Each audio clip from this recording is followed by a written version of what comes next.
Well, good morning, everyone. This is Todd Nelson again with the 501 Biz Masterclass series of videos. And today we have a special guest joining us. John Howard is with Alliant Capital Advisors here in the Middle Tennessee area.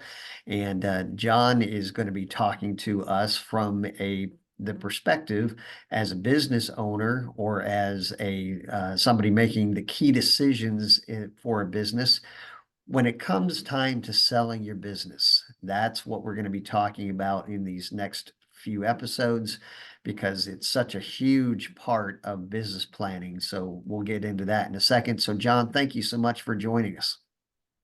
Todd, great to be with you this morning. Thanks for asking me. Yeah, absolutely. So give us a 30-second background, John, because we obviously want to get right into what we're talking about. But tell us a little bit about yourself and your qualifications. By far, the majority of my business life has been in distribution. I retired as a vice president, one of many vice presidents, sales vice presidents for a Fortune 50 distributor in the United States, and got into business brokering when I retired early at 56. Awesome. And I believe you said you've been doing that for well over a decade in that. So lots of experience that John brings. And, I will give you the brief background, John, that the reason that I feel like these 501 series of classes and videos are so important is I had a business. And I went through all of these struggles, and it was only 5 years ago, 6 years ago. So, 2018, 2019 timeframe. And it was hard for me to find any of this information. Of course, I had Google. I'm not technically illiterate, knew how to do some of those things, but it was really, really difficult to find some of this information. And that's why I feel like it's so important that we introduce the business owners, key decision makers to people that can help them, and you're one of them. So John, what are a couple of maybe two or three common mistakes that you see business owners make when they do start to look to sell their business? Well, Todd, I think I would start with not thinking about selling your business when you start your business. That's probably the first mistake that most business owners make.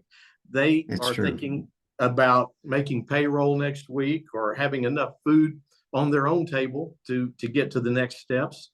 And they don't always think very much about, what am I going to do at the end of this? How old am I now? How long am I going to do it? And I would encourage every business owner, if you've been in business 6 months, 6 years, or 40 years, if you haven't spent some time with somebody who specializes in exit strategies, you need to start that now. Okay. So let me ask you a quick question on that.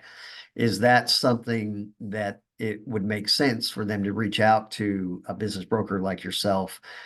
Because, I didn't know when my end line was, and I probably should have had some of that written down or whatever. Is that part of what you do, or who would they reach out to? We absolutely love to build relationships that start there. That is perfect for us. Whether you're ready today, tomorrow, next year, or 10 years from now, we want to be the person you're thinking about when that happens. So if we can help you now get a plan together, that works perfectly. Yeah, and I will say that I had a business for 12 years. I thought I was going to run it for another 10 years. An opportunity presented itself, and within 6 months I had sold the business. But that was the problem, is that I didn't have somebody that I could go to as far as business valuation. Just a lot of things presented itself. So great first point. What's a second thing that you might look at? Well, most people don't think about needing a particular motivation to sell. And I think a lot of business owners make the mistake in planning their exit strategies of, why would I sell? Everybody thinks, well, I'm going to keep this thing until the day I die. But divorce can cause a problem that you didn't expect. Health can cause a problem that you didn't expect. Every business owner needs some kind of motivation to sell. It doesn't have to be a dire need. It just needs Yeah. to be some motivation to get through the due diligence.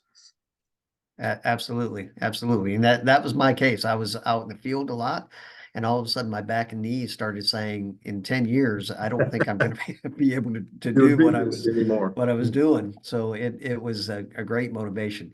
Do you have a last tip that you would give on that? Well, a lot of businesses make the mistake of the owner still being the face of the business. So Yeah. if all of the clients that this company has expect to see that person, then it's very, very difficult to get a buyer to take on that role immediately. There can be great transition times that worked out to make it a little bit more suitable, but it's far better to have your replacement in place years before you sell your business. Absolutely. And you know, that's that to end this segment, that's a perfect place to end, because I can tell you how much wisdom there is in just those few points that we covered, because that's exactly what I went through. And just from trying to have me not be the face of the business. And of course, I know that's difficult. If I would have known how to do it, I would have been able to do it quicker and faster. But a lot of great wisdom in there. So, John, I'm going to put obviously in the show notes here how people can contact you. We're going to have your phone number. We're going to have your email address, and I'll include your LinkedIn page, because some people like to reach out that way.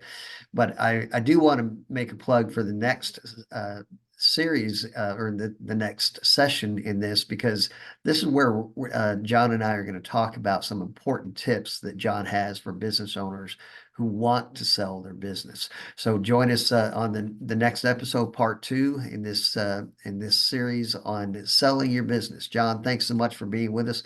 We'll see you again on the next episode. Todd, thank you so much.